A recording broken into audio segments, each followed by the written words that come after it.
বিয়েতে কত মজা রে, শুধু খাওন আর খাওন, তাই না বলেন?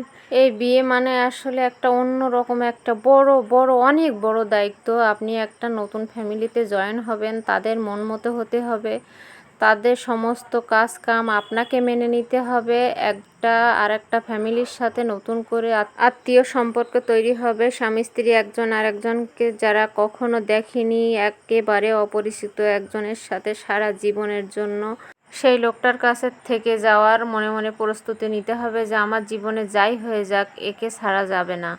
তার ভালো মন্দ সমস্ত দিকগুলোর সাথে আপনাকে মানিয়ে নিতে হবে। আসলে এই বিয়েটা যদি কারোর জীবনে ভালো বার্তা বয়ে নিয়ে আসে তো তার জীবনটা ভালোভাবেই গেল। আর যদি কোনো দুর্ঘটনা তার জীবনে ঘটে যায় বিয়ের মাধ্যমে, তাহলে পুরা জীবনটা তার জন্য শেষ হয়ে গেল। তাই অবশ্যই একটা বিয়ে শাদির ব্যাপারে অনেক বেশি চিন্তা ভাবনা করে খোঁজখবর নিয়ে ছেলে মেয়েকে বিয়ে দিতে হবে। তাদের সুখ স্বাচ্ছন্দ্যের জন্য অনেক কিছু বাবা মাকে আসলে ত্যাগ করতে হয়। সব মিলিয়েই বিয়ে শাদি। তো আজকের ভিডিওটা এ পর্যন্ত। আল্লাহ হাফেজ।